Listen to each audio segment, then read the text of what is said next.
Shalom jemaat yang dikasihi Tuhan. Sebelum kita mendengarkan firman Tuhan, mari kita bersatu di dalam doa. Di hari yang kedua di tahun yang baru ini, kami datang kembali ke hadapan-Mu ya Tuhan. Kami merindukan Engkau untuk terus bersuara, menyatakan kehendak-Mu dalam kehidupan kami. Agar kami semakin mengerti bahwa kami memiliki Tuhan yang luar biasa, Tuhan yang selalu ada dalam kehidupan kami, Tuhan yang selalu siap untuk menuntun kami menjalani hari-hari kami yang baru. Untuk itu ya Tuhan, kami membuka hati kami, membuka telinga kami untuk kebenaran firman-Mu, sehingga kami semakin mengerti, kami menjadi pribadi yang lebih baik lagi, pribadi yang menyenangkan hati-Mu. Terima kasih Tuhan, hanya di dalam nama anak Tuhan kami Yesus Kristus kami berdoa, kami ucap syukur, haleluya, amin. Baik jemaat yang dikasihi Tuhan, firman Tuhan pada hari ini diambil dari kitab Yohanes 1 ayat yang ke-10 sampai dengan ayat yang ke-18. Yohanes 1 ayat yang ke-10 sampai dengan ayat yang ke-18. Namun pada saat ini saya hanya akan membaca di ayat yang ke-14 saja. Demikian firman Tuhan. Firman itu telah menjadi manusia dan diam di antara kita, dan kita telah melihat kemuliaannya, yaitu kemuliaan yang diberikan kepadanya sebagai anak tunggal Bapa, penuh kasih karunia dan kebenaran. Jemaat yang dikasihi Tuhan, hari ini adalah hari kedua di tahun yang baru. Dan kita pastinya masih dalam situasi semangat dalam menyambut tahun yang baru. Kita masih sibuk mengucapkan atau membalas chat selamat tahun baru di WhatsApp, atau memposting sesuatu dalam menyambut tahun baru di sosial media kita masing-masing. Itu adalah bukti kalau kita semangat menjalani tahun yang baru. Walaupun kita masih meraba-raba apa yang akan terjadi di sepanjang tahun ini dan apa yang harus kita lakukan di tahun yang baru ini. Dan mungkin kita masih dalam mengevaluasi diri atas apa yang sudah terjadi dalam hidup kita di sepanjang tahun yang lalu, yang dapat kita jadikan pembelajaran untuk melangkah di hari-hari yang baru. Tentunya kita tidak mau terulang hal-hal yang dirasa tidak baik atau dirasa tidak menyenangkan yang terjadi dalam kehidupan kita. Dan tentunya kita tidak mau mengulangi segala kesalahan yang sudah kita buat. Apa yang belum tercapai, yang belum terjadi, impian, cita-cita tentunya menjadi suatu PR lagi untuk kita kejar di tahun yang baru ini. Apa yang belum pulih dalam hidup kita, tentunya kita ingin semuanya menjadi pulih. Keadaan keuangan kita, kondisi kesehatan, pendidikan yang belum selesai, pekerjaan yang belum mencapai karir yang maksimal, usaha yang belum mencapai maksimal, hubungan kita dengan orang-orang lain, dengan orang-orang di sekitar kita, dengan orang tua, saudara, sahabat, teman, kekasih. Hubungan yang belum pulih, yang saya yakin ada kerinduan untuk semuanya menjadi pulih, menjadi lebih baik, karena kita menyadari bahwa itu akan menjadi sebuah kebahagiaan dalam hidup kita. Dan yang lebih penting lagi adalah hubungan kita dengan Tuhan, Sang Pencipta dan Sang Pemilik kehidupan kita. Mengevaluasi apa yang sudah terjadi dalam hidup kita dan memahaminya sebagai bagian dari rencana Tuhan atas hidup kita. Bagaimana respon kita terhadap cara Tuhan bekerja atas hidup kita dalam masalah-masalah yang kita hadapi, itu mempengaruhi hubungan kita dengan Tuhan. Rasa sedih, patah hati, sakit hati, tidak terima, kecewa dengan Tuhan, itu akan mempengaruhi hubungan kita dengan Tuhan. Dan akan mempengaruhi pemahaman kita dengan caranya bekerja. Dan akan mempengaruhi pemahaman kita akan keberadaan Tuhan itu sendiri. Nah, jemaat dikasihi Tuhan, firman Tuhan pada hari ini kembali mengingatkan kita akan kebaikan Tuhan dalam hidup kita, yaitu memberikan kita anugerah terindah untuk hidup kita melalui diri Yesus Kristus. Jemaat dikasihi Tuhan, siapakah sebenarnya Yesus Kristus itu bagi saudara-saudara sekalian? Pertanyaan ini mungkin pernah atau bahkan sering ditanyakan atau diajukan kepada kita oleh orang-orang yang tidak percaya atau orang-orang yang tidak meyakini Tuhan Yesus. Pertanyaan yang mungkin memang benar-benar bertanya karena mereka ingin tahu atau memang sengaja ingin menguji keimanan kita. Siapakah Yesus? Melalui bacaan kita pada hari ini dalam kitab Yohanes ini, diterangkan bahwa Yohanes Pembaptis adalah sebagai nabi terakhir yang mengemban tugas penting dalam mempersiapkan jalan bagi Tuhan. Pekerjaan Yohanes Pembaptis menjadi puncak dari segala apa yang telah dilakukan oleh nabi-nabi pendahulunya yang dikisahkan dalam kitab Perjanjian Lama. Melalui kesaksian Yohanes Pembaptis, dia menjelaskan bahwa walaupun Yesus datang setelah nabi-nabi, tetapi Yesus telah ada sebelum nabi-nabi. Dapat kita baca dalam ayat yang ke-15. Sebab para nabi diutus oleh Allah untuk mempersiapkan jalan bagi kedatangan Tuhan Yesus. Hal ini sudah terlihat dari nubuatan-nubuatan para nabi dalam perjalanan hidup umat Israel. Di sepanjang perjalanan umat Tuhan, dia tetap menyatakan diri. Keilahiannya dinyatakan melalui para utusannya, para nabi-nabinya. Namun kedatangan Mesias yang adalah Yesus sungguh berbeda dari pernyataan ilahi yang pernah dinyatakan kepada para nabi.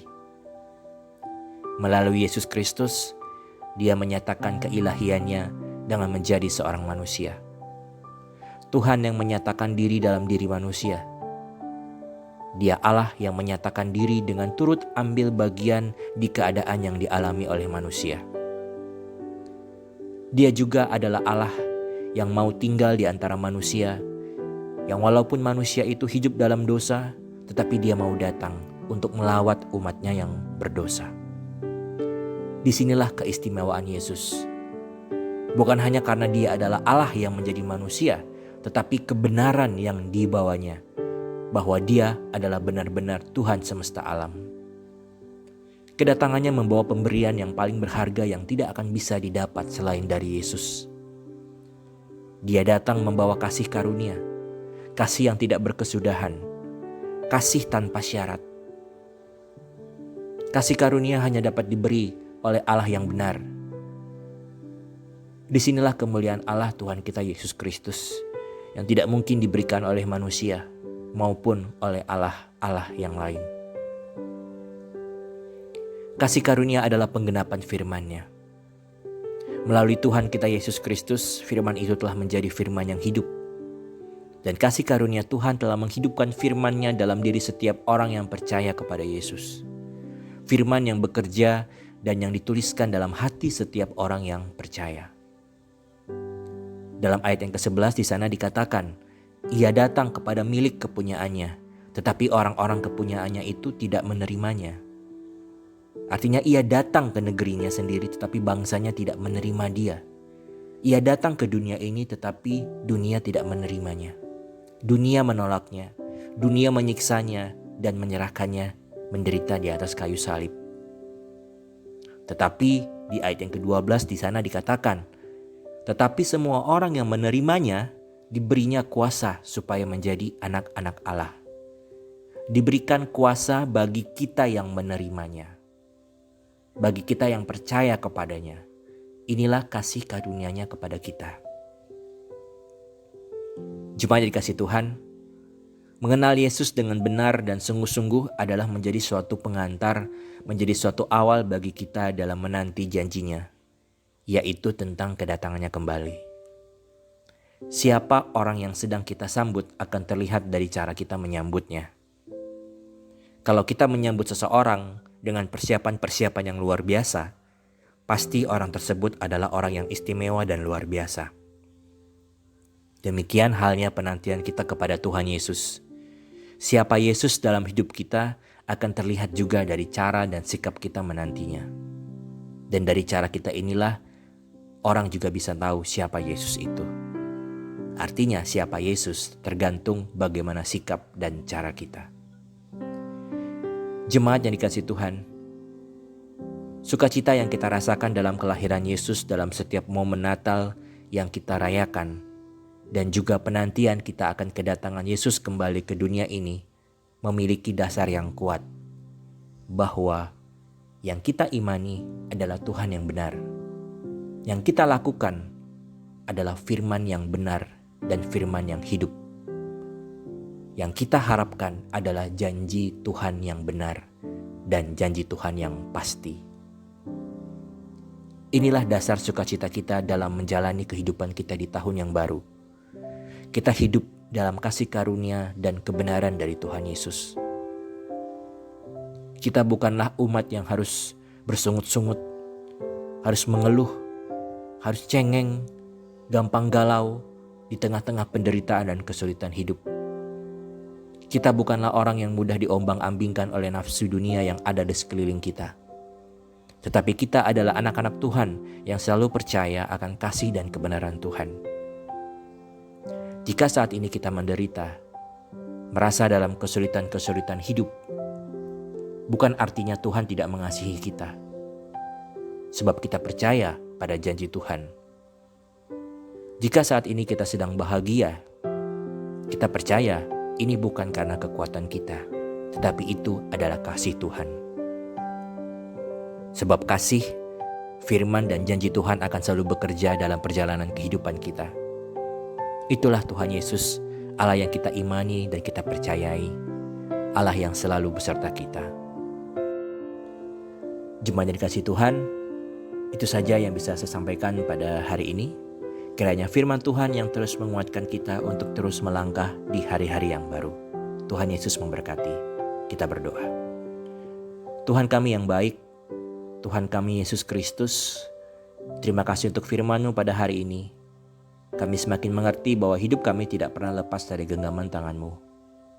Engkau adalah pemilik kehidupan kami, yang menciptakan kami, yang mengatur dan menentukan semua apa yang terjadi dan yang akan terjadi dalam kehidupan kami.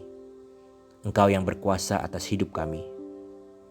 Sebagai ciptaan-Mu, sebagai anak-anak-Mu, kami juga selalu dituntun melalui firman-Mu. Kami bersyukur bahwa Engkau sendiri yang adalah firman itu sendiri turun ke dalam dunia untuk menjadi sama dengan kami manusia, untuk dapat menyelamatkan kami dari dosa-dosa kami. Engkau adalah firman yang hidup. Dan kami mau hidup dalam firman-Mu, dalam perkataan-Mu, dalam janji-janji-Mu. Walaupun badai kehidupan silih berganti datang menghampiri kami tidak takut dan kami tidak gentar, karena kami hidup dalam janji-janji-Mu. Janji yang benar dan pasti. Karena Engkau Yesus, penolong hidup kami yang sejati. Terima kasih Tuhan untuk hari ini. Kami percaya Engkau yang selalu ada dalam hari-hari kami seterusnya. Hanya di dalam nama-Mu yang kudus Tuhan kami Yesus Kristus, kami berdoa, kami mengucap syukur. Amin.